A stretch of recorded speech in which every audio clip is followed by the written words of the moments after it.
Hello दोस्तों, welcome back my channel. तो हम लोग कर रहे हैं आज क्लास 12th की एनसीईआरटी, जिसमें कि हम लोग पढ़ेंगे इकोनॉमिक। और आज ये शुरुआत हो रहा है, तो चैप्टर 1 है। तो चैप्टर 1 शुरू हो रहा है इंट्रोडक्शन से, परिचय। तो चलिए शुरू करते हैं। तो देखिए, अगर इसमें यूपीएससी पीसीएस के लिए एनालिसिस किया जाता है, तो इसीलिए एनसीईआरटी इसको पढ़ना जरूरी है। और भी अगर क्लास 12th के बच्चे हैं तो इसको भी पढ़ सकते हैं, ठीक है। तो चलिए हम लोग शुरू करते हैं इसको। तो देखिए, पहला पॉइंट है सामान्य अर्थव्यवस्था क्या होता है। तो किसी भी समाज के लिए, समाज के विषय में सोचिए।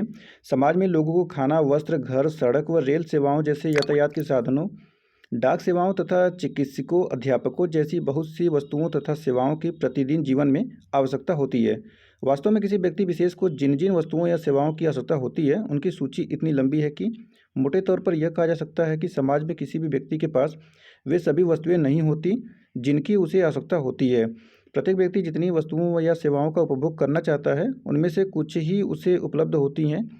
एक कृषक परिवार के पास भूमि का टुकड़ा, थोड़ा अनाज, कृषि के उपकरण, शायद एक जोड़ी बैल तथा परिवार के सदस्यों की श्रम सेवा हो सकती है। एक बुनकर के पास धागा, कुछ कपास, कुछ तथा कपड़ा बुनने के काम में आने वाले उपकरण हो सकते हैं। स्थानीय विद्यालय के अध्यापिका के पास छात्रों को शिक्षित करने के लिए आवश्यक कौशल होता है।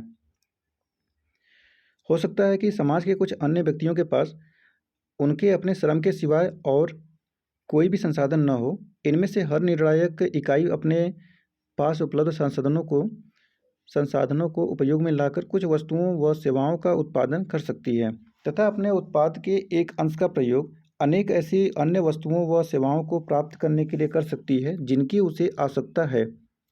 उदाहरण के लिए, कृषक परिवार अनाज के उत्पादन के बाद उसके एक अंश का उपयोग उपभोग के लिए कर सकता है तथा बाकी के उत्पाद का विनिमय उनके करके वस्त्र, आवास या विभिन्न सेवाएं प्राप्त कर सकता है। देखिए, वहाँ पर विनिमय जो लिखा हुआ है वह एक्सचेंज से मतलब है।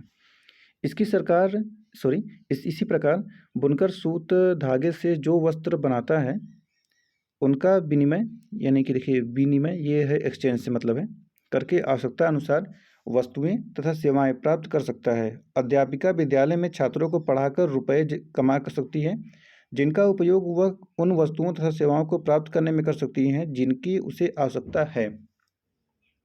मजदूर भी किसी अन्य व्यक्ति के लिए कार्य करके जो कुछ धन कमाता है, उससे अपनी आवश्यकताओं की पूर्ति करता है। इस प्रकार हर व्यक्ति अपनी आवश्यकताओं को पूरा करने के लिए अपने संसाधनों का उपयोग कर सकता है।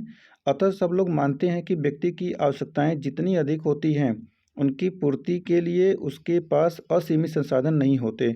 यहाँ कृषक परिवार जितना अनाज पैदा कर सकता है, उसकी मात्रा उसे प्राप्त संसाधनों की मात्रा द्वारा नियंत्रित होती है। इस कारण इस अनाज को बदले में विभिन्न वस्तुओं और सेवाओं की जो मात्रा प्राप्त करता है, वह भी सीमित होती है। इसके परिणाम स्वरूप वह परिवार अपने लिए उपलब्ध वस्तुओं और सेवाओं में से कुछ का चयन करने के लिए बाध्य हो जाता है।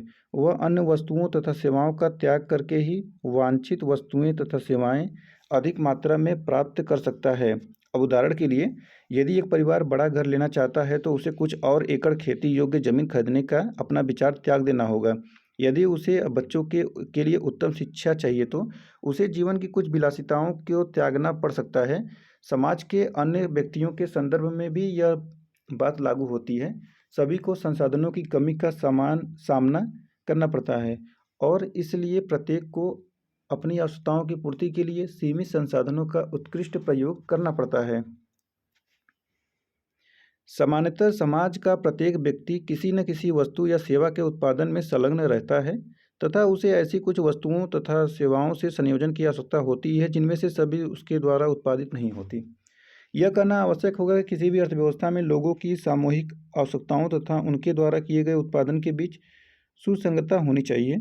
उदाहरण के तौर पर हमारे कृषक परिवार तथा अन्य कृषि इकाइयों द्वारा पैदा किए गए अनाज की मात्रा इतनी अवश्य होनी चाहिए कि वह समाज के सदस्यों के सामूहिक उपभोग के लिए आवश्यक मात्रा के बराबर हो। यदि समाज के लोगों को अनाज की उनकी मात्रा की आवश्यकता नहीं है जितना कृषक इकाई सामूहिक रूप से पैदा कर रही है, तो इन इकाइयों के पास उपलब्ध संसाधनों का उन वस्तुओं तथा सेवाओं के उत्पादन के लिए प्रयोग किया जा सकता है जिनकी मांग बहुत अधिक हो। इसके विपरीत यदि समाज में लोगों की अनाज की आवश्यकता कृषक इकाइयों द्वारा सम्मिलित रूप से उपजाए जाने वाले अनाज की मात्रा की तुलना में अधिक है, तो दूसरी वस्तुओं तथा सेवाओं के उत्पादन के लिए उपयोग में लाए जा रहे संसाधनों का पुनः विनिधान अनाज के उत्पादन के लिए किया जा सकता है। यही स्थिति अन्य वस्तुओं तथा सेवाओं के विषय में है। जिस प्रकार व्यक्ति के पास संसाधनों की कमी होती है, उसी प्रकार समाज के लोगों की सामूहिक आवश्यकताओं की तुलना में भी समाज के पास उपलब्ध संसाधनों की कमी होती है।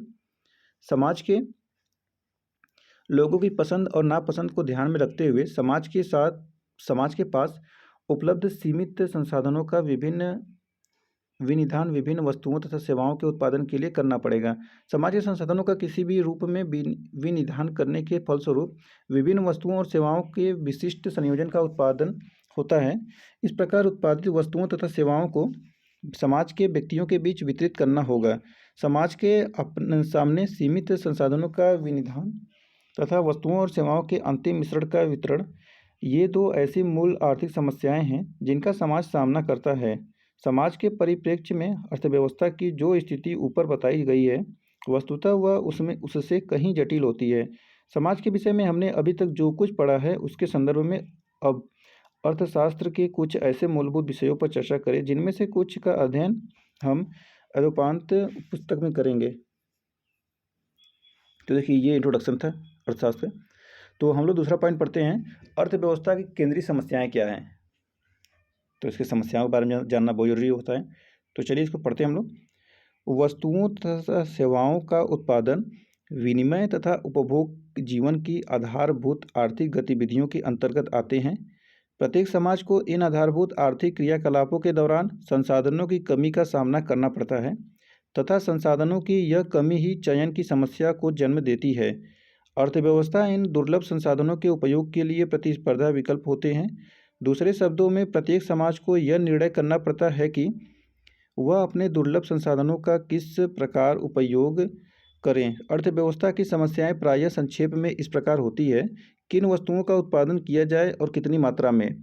तो प्रत्येक समाज को निर्णय करना पड़ता है कि प्रत्येक संभावित वस्तुओं तथा सेवाओं में से किन किन वस्तुओं और सेवाओं का वह कितना उत्पादन करेगा। अधिक खाद्य पदार्थों, वस्तुओं या आवासों का निर्माण किया जाए अथवा विलासिता की वस्तुओं का अधिक उत्पादन किया जाए। कृषि जनित वस्तुओं का अधिक उत्पादन किया जाए, औद्योगिक उत्पादों तथा सेवाओं का।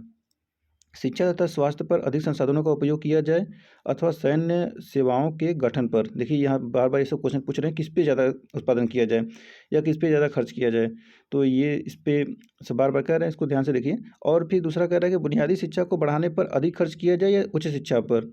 उपयोग की वस्तुएं अधिक मात्रा में उत्पादित किया जाए या निवेश परक वस्तुएं यानी मशीन आदि, जिससे भविष्य में उत्पादन तथा उपभोग में वृद्धि होगी। इस प्रकार की वस्तुएं कैसे उत्पादित की जाती हैं। तो इन वस्तुओं, और फिर दूसरा क्वेश्चन किया कि इन वस्तुओं का उत्पादन कैसे करते हैं। तो इसको प्रत्येक समाज को निर्णय करना पड़ता है कि विभिन्न वस्तुओं और सेवाओं से उत्पादन करते समय किस किस वस्तु या सेवा में किस किस संसाधन की कितनी मात्रा का उपयोग किया जाए, अधिक श्रम का उपयोग किया जाए अथवा मशीनों का। प्रत्येक वस्तु के उत्पादन के लिए उपलब्ध तकनीकों में से किस तकनीक को अपनाया जाए। फिर क्वेश्चन किया कि इन वस्तुओं का उत्पादन किसके लिए किया जाए। तो अर्थव्यवस्था में उत्पादित वस्तुओं की कितनी मात्रा किसे प्राप्त होगी। अर्थव्यवस्था के उत्पाद को व्यक्ति विशेष के बीच किस प्रकार विभाजित किया जाना चाहिए, किसको अधिक मात्रा में प्राप्त होगी तथा किसको कम, यह सुनिश्चित किया जाए अथवा नहीं कि अर्थव्यवस्था की सभी व्यक्तियों को उपभोग की न्यूनतम मात्रा उपलब्ध हो। क्या प्रारंभिक शिक्षा तथा बुनियादी स्वास्थ्य सेवा जैसी सेवाएं अर्थव्यवस्था के सभी व्यक्तियों को निःशुल्क उपलब्ध कराई जाए। अतः प्रत्येक अर्थव्यवस्था को इस समस्या का सामना करना पड़ता है कि विभिन्न संभावित वस्तुओं तथा सेवाओं के उत्पादन के लिए दुर्लभ संसाधनों का विनिधान कैसे किया जाए और उन व्यक्तियों के बीच जो अर्थव्यवस्था के अंग है, उत्पादित वस्तुओं तथा सेवाओं का वितरण किस प्रकार किया जाए। सीमित संसाधनों का विनिधान तथा अंतिम वस्तुओं एवं सेवाओं का वितरण ही किसी भी अर्थव्यवस्था का केंद्रीय समस्याएं हैं। सीमांत उत्पाद संभावना क्या होता है, इसके बारे में पढ़ते हैं। तो जिस प्रकार व्यक्तियों के पास संसाधनों का अभाव होता है, उसी तरह कुल मिलाकर किसी अर्थव्यवस्था के संसाधन भी उस अर्थव्यवस्था में रहने वाले व्यक्तियों की सम्मिलित आवश्यकताओं की तुलना में सर्वदा सीमित होते हैं। दुर्लभ संसाधनों के वैकल्पिक उपयोग होते हैं तथा प्रत्येक समाज को यह निर्णय करना पड़ता है कि वस्तुओं तथा सेवाओं के उत्पादन के लिए प्रत्येक संसाधन का कितनी मात्रा में उपयोग किया जाना है। दूसरे शब्दों में प्रत्येक समाज को यह निर्णय लेना होता है कि विभिन्न वस्तुओं तथा सेवाओं के उत्पादन के लिए वह अपने दुर्लभ संसाधनों का विनिधान किस प्रकार करे। अर्थव्यवस्था के दुर्लभ संसाधनों के विनिधान से विभिन्न वस्तुओं तथा सेवाओं के विशिष्ट संयोग उत्पन्न होते हैं। उपलब्ध संसाधनों की कुल मात्रा के परिप्रेक्ष्य में उन संसाधनों का विभिन्न रूपों में विनिधान संभव है और उससे सभी संभावित वस्तुओं तथा सेवाओं के विभिन्न मिश्रणों को प्राप्त किया जा सकता है। उपलब्ध संसाधनों की मात्रा तथा उपलब्ध प्रौद्योगिकी ज्ञान के द्वारा उत्पादित की जा सकने वाली सभी वस्तुओं तथा सेवाओं के सभी संभावित संयोगों के समूह को अर्थव्यवस्था का उत्पादन संभावना सेट कहते हैं। जैसे एग्जाम्पल के तौर पे एक ऐसी अर्थव्यवस्था को लें जो अपने संसाधनों का उपयोग करके अनाज या कपास का उत्पादन कर सकती है। जैसे तालिका देखिए 1.1 यहाँ पे है ना, यहाँ पर कि उत्पादन संभावनाएं अनाज और कपास देखिए ABCDE संभावनाएं हैं। अनाज है 0 1 2 3 4 और कपास देखिए 0 में 10 और फिर 9 7 4 0 है ऐसे। तो कपास के उन कुछ संयोग को दर्शाया गया है जिनका उत्पादन उस अर्थव्यवस्था में संभव है जब इसके संसाधन पूर्णतः प्रयुक्त किए जाते हैं। सभी संसाधनों का उपयोग अनाज के ही उत्पादन पर किए जाने पर अनाज की अधिकतम संभावित उत्पादित मात्रा 4 इकाइयाँ हैं और यदि सभी संसाधनों का उपयोग कपास के ही उत्पादन में किए जाए तो कपास की अधिकतम संभावित उत्पादित मात्रा 10 इकाइयाँ हो सकती है। अर्थव्यवस्था में अनाज की 1 इकाई तथा कपास की 9 इकाई अथवा अनाज की 2 इकाई तथा कपास की 7 इकाइयाँ तथा अनाज की 3 इकाइयाँ कपास की 4 इकाइयाँ उत्पादित की जा सकती है। बहुत सी अन्य संभावनाएं भी हो सकती हैं। रेखा चित्र 1.1 में जो भी पढ़ा हम लोगों ने अर्थव्यवस्था की उत्पादन संभावनाएं दर्शाई गई हैं। वक्र पर अथवा उसके नीचे स्थित कोई भी बिंदु अनाज तथा कपास के उन संयोगों को दर्शाती है जिसका उत्पादन अर्थव्यवस्था के संसाधनों द्वारा संभव है। यह वक्र कपास की किसी निश्चित मात्रा के बदले अनाज की अधिकतम संभावित उत्पादित मात्रा तथा अनाज के बदले कपास की मात्रा दर्शाता है। इस वक्र को सीमांत उत्पादन संभावना कहते हैं। देखिए यहाँ पे है ना रेखा चित्र 1.1 कपास ABCDE है, फिर अनाज के नीचे लाइन में यहाँ पर और यहाँ पर कपास। आगे बढ़ते हैं हम लोग। देखिए यहाँ पर हमने सीमांत उत्पादन संभावना अनाज तथा कपास के उन संयोगों को दर्शाती है जिनका उत्पादन अर्थव्यवस्था के संसाधनों का पूर्ण रूप से उपयोग करने पर किया जाता है। ध्यान दीजिए कि सीमांत उत्पादन संभावना के ठीक नीचे स्थित कोई भी बिंदु अनाज तथा कपास का वह संयोग दर्शाता है जो तब उत्पादित होगा जब सभी अथवा कुछ संसाधनों का उपयोग या तो पूरी तरह न किया गया हो अथवा उनका अपव्यय करते हुए किया गया हो। यदि दुर्लभ संसाधनों में से अधिक संसाधनों का उपयोग अनाज के लिए किया जाएगा तो कपास के उत्पादन के लिए कम संसाधन उपलब्ध होंगे। इसी तरह कपास को अपनाने पर अनाज के लिए कम संसाधन मिलेंगे। अतः यदि हम किसी एक वस्तु की अधिक मात्रा प्राप्त करना चाहते हैं तो अन्य वस्तुओं की कम मात्रा प्राप्त की जा सकेगी। इस प्रकार एक वस्तु की कुछ अधिक मात्रा प्राप्त करने के बदले दूसरी वस्तु की कुछ मात्रा को छोड़ना पड़ता है। इसे वस्तु की अतिरिक्त इकाई प्राप्त करने की अवसर लागत कहते हैं। प्रत्येक अर्थव्यवस्था को अपने पास अनेक संभावनाओं में से किसी एक का चयन करना पड़ता है। दूसरे शब्दों में बहुत सी उत्पादन संभावनाओं में से किसी एक का चयन करना ही अर्थव्यवस्था की केंद्रीय समस्या है।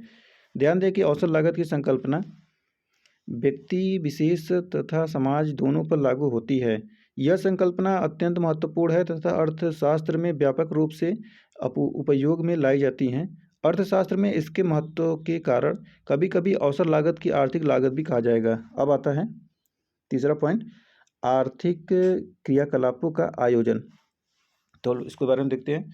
आर्थिक क्रियाकलाप को आधारभूत समस्याओं को या तो उन व्यक्तियों के निर्बाध अंतःक्रिया द्वारा किया जाता है जैसा कि बाजार में होता है, या सरकार जैसी किसी केंद्रीय सत्ता द्वारा सुनियोजित ढंग से किया जा सकता है। तो ये 1 पॉइंट। फिर ये तीसरे का भी सम पॉइंट है, केंद्रीकृत योजनाबद्ध अर्थव्यवस्था। क्या होता है योजनाबद्ध अर्थव्यवस्था? तो केंद्रीकृत योजनाबद्ध अर्थव्यवस्था के अंतर्गत सरकार या केंद्रीय सत्ता उस अर्थव्यवस्था के सभी महत्वपूर्ण क्रियाकलापों की योजना बनाती है। वस्तुओं और सेवाओं के उत्पादन, विनिमय तथा उपभोग से संबंधित सभी महत्वपूर्ण निर्णय सरकार द्वारा किए जाते हैं। वह केंद्रीय सत्ता संसाधनों का विशेष रूप से विनिधान करके वस्तुओं एवं सेवाओं का अंतिम संयोग प्राप्त करने का प्रयास कर सकती है जो पूरे समाज के लिए वांछनीय है। उदाहरण के लिए, यदि यह पाया जाता है कि कोई ऐसी वस्तु अथवा सेवा जो पूरी अर्थव्यवस्था की सुख समृद्धि के लिए अत्यंत महत्वपूर्ण है,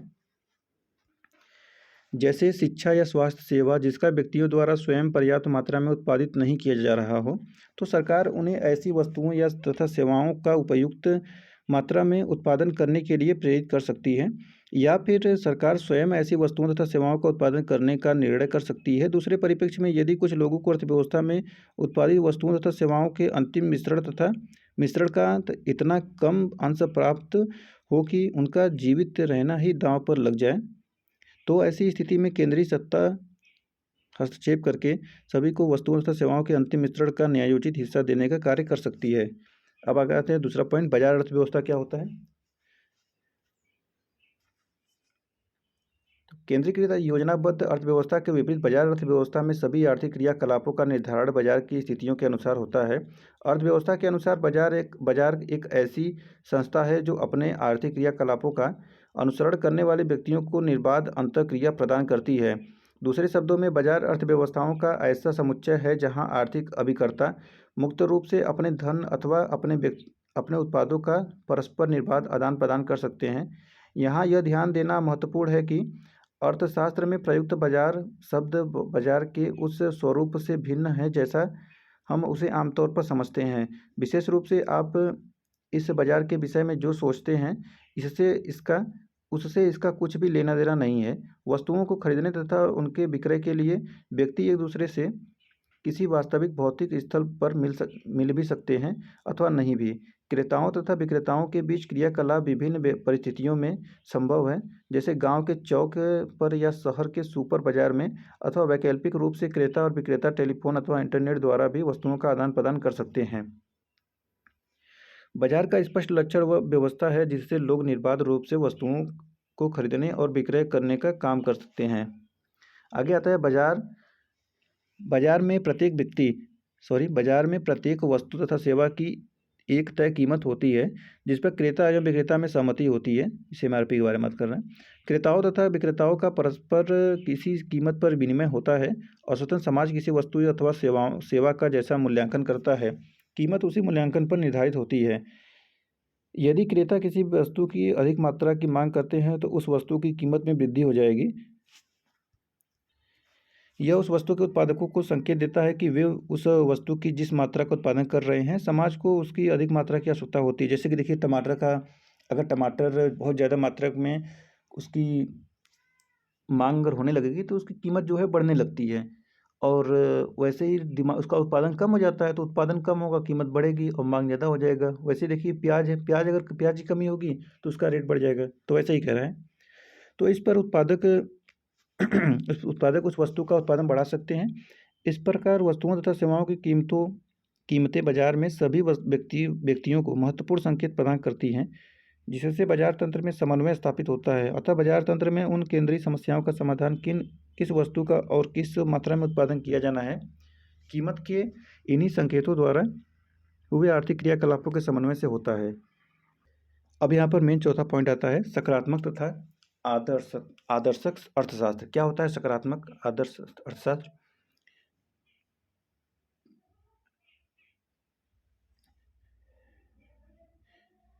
तो यह पहले ही सैद्धांतिक रूप से उल्लेखित किया जा चुका है कि किसी अर्थव्यवस्था को केंद्रीय समस्याओं को सुलझाने के लिए एक से अधिक विधियां होती हैं। ये भिन्न भिन्न क्रियाविधियां सामान्यतः इन समस्याओं के लिए भिन्न समाधान प्रस्तुत कर सकती हैं, जिसके कारण अर्थव्यवस्था में संसाधनों के विनिधानों में अंतर हो सकता है और उत्पादित वस्तुओं तथा सेवाओं के अंतिम मिश्रण के विनिधान में भी अंतर हो सकता है। इस कारण यह समझना अत्यंत आवश्यक है कि इन वैकल्पिक क्रियाविधियों में से कौन सी क्रियाविधि किस अर्थव्यवस्था की दृष्टि से सामान्यतः अधिक अच्छी रहेगी। अर्थशास्त्र में हम विभिन्न क्रियाविधियों का विश्लेषण करते हैं तथा इनमें से प्रत्येक क्रियाविधि के उपयोग से होने वाले संभावित परिणामों का विश्लेषण करने का प्रयत्न करते हैं। हम इन क्रियाविधियों का मूल्यांकन करने के लिए यह अध्ययन भी करते हैं कि उनसे होने वाले परिणाम कितने अनुकूल होंगे।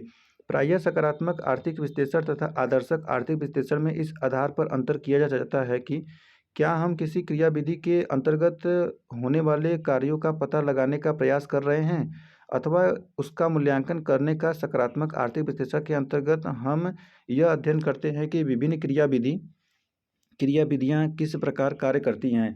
जबकि आदर्शक आर्थिक विश्लेषण में हम यह समझने का प्रयास करते हैं कि ये विधियाँ हमारे अनुकूल हैं या नहीं। तथापि सकारात्मक तथा आदर्शक आर्थिक विश्लेषक के मध्य यह अंतर पूर्णतः स्पष्ट नहीं है। सकारात्मक तथा आदर्शक विषय केंद्रीय आर्थिक समस्याओं के अध्ययन में निहित वे सकारात्मक और आदर्शक पहलू या प्रश्न हैं जो एक दूसरे से अत्यंत निकटता से संबंधित है तथा इनमें से किसी एक की पूर्णतः उपेक्षा करके अथवा अलग करके दूसरे को ठीक से समझ पाना संभव नहीं होता है।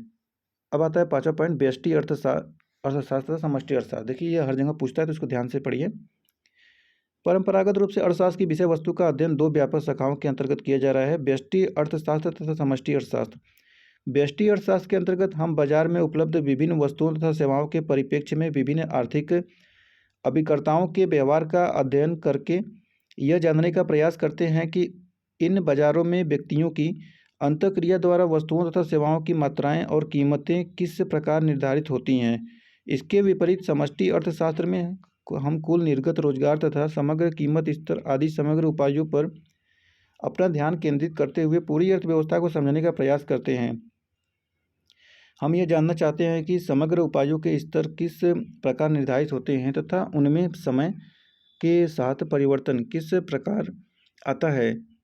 समष्टि अर्थशास्त्र में अध्ययन के कुछ महत्वपूर्ण प्रश्न इस प्रकार है, जैसे कि अर्थव्यवस्था में कुल निर्गत का स्तर क्या है, कुल निर्गत निर्धारण किस प्रकार किया जाता है, कुल निर्गत में समय के साथ किस प्रकार वृद्धि होती रहती है, क्या अर्थव्यवस्था के संसाधनों उदाहरण के लिए श्रम का पूर्ण रूप से उपयोग किया जा रहा है, संसाधनों का पूर्ण रूप से उपयोग न होने के क्या कारण है, कीमतों में वृद्धि क्यों होती है। अतः जिस प्रकार व्यष्टि अर्थशास्त्र में विभिन्न बाजारों का अध्ययन किया जाता है वैसा समष्टि अर्थशास्त्र में नहीं। समष्टि अर्थशास्त्र में हम अर्थव्यवस्था के कार्य निष्पादन की समग्र अथवा समष्टिगत उपायों के व्यवहार का अध्ययन करने का प्रयास करते हैं।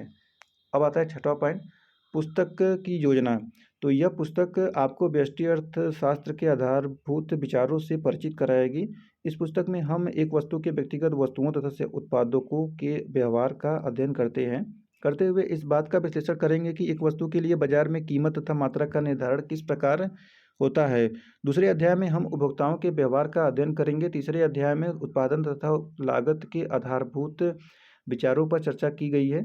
चौथे अध्याय में हम उत्पादक के व्यवहार का अध्ययन करेंगे। 5वें अध्याय में हम यह अध्ययन करेंगे कि किसी वस्तु के एक पूर्ण प्रतिस्पर्धी बाजार में कीमत तथा मात्रा का निर्धारण किस प्रकार होता है। 6ठे अध्याय में बाजार के कुछ अन्य स्वरूपों का अध्ययन प्रस्तुत किया जा गया है। तो देखिए यहाँ पे आधारभूत संकल्पनाएं हैं, जैसे कि उपभोग उत्पादन विनिमय दिया है, दुर्लभता उत्पादन संभावनाएं अवसर लागत, और इसको वर्टिकल देखते हैं। तो उपभोग, दुर्लभता, बाजार, मिश्रित अर्थव्यवस्था, व्यष्टि अर्थशास्त्र। फिर उत्पादन है, उत्पादन संभावनाएं हैं, बाजार अर्थव्यवस्था है, सकारात्मक विश्लेषण, समष्टि अर्थशास्त्र। विनिमय है, अवसर लागत, केंद्रीकृत योजनाबद्ध, आदर्शक विश्लेषण। देखिए ये चैप्टर समाप्त होता है। यहाँ पे कुछ क्वेश्चन है, क्वेश्चन को भी हम लोग पढ़ लेते हैं। 8 क्वेश्चन यहाँ पे दिख रहा है। अर्थव्यवस्था की केंद्रीय समस्याओं की विवेचना कीजिए। दूसरा है अर्थव्यवस्था का उत्पादन संभावनाओं से आपका क्या अभिप्राय है। सीमांत उत्पादन संभावना क्या है। अर्थशास्त्र की विषय वस्तु की विवेचना कीजिए। केंद्रीकृत योजनाबद्ध अर्थव्यवस्था तथा बाजार अर्थव्यवस्था के भेद को स्पष्ट कीजिए। सकारात्मक आर्थिक विश्लेषण से आपका क्या अभिप्राय है। आदर्शक आर्थिक विश्लेषण से आपका क्या अभिप्राय है। व्यष्टि अर्थशास्त्र समष्टि अर्थशास्त्र में क्या अंतर है, स्पष्ट कीजिए। तो देखिए इस प्रकार ये समाप्त होता है। तो हम लोग ऊपर आते हैं। तो देखिए यहाँ पर ये हम लोग इकोनॉमिक का क्लास 12th का एनसीईआरटी कर रहे थे। ये आज का चैप्टर 1 था, जो कि इसमें हम लोग अभी इंट्रोडक्शन पढ़े हैं। तो दूसरा चैप्टर बहुत जल्दी आएगा, तो आप लोग इसको लगातार पढ़ते रहिए। और अगर पसंद आ रहा है तो हमारे चैनल को सब्सक्राइब करिएगा। देखिए यहाँ पे पीसीएस और आईएएस के लिए ये एनालिसिस करके इसको लाया गया है। तो आप लोग इसको पढ़िए, क्योंकि पढ़ना बहुत ज़रूरी होता है इसको, एनसीईआरटी। ठीक है, एनसीईआरटी से बेस मजबूत होगा और इकोनॉमिक बहुत ही वीक सब्जेक्ट हो जाता है सबका। तो यहाँ से बेस मजबूत करने के लिए एनसीईआरटी पढ़िए। ठीक है, तो हम लोग फिर मिलते हैं नेक्स्ट वीडियो में। तो धन्यवाद, आपका दिन शुभ हो।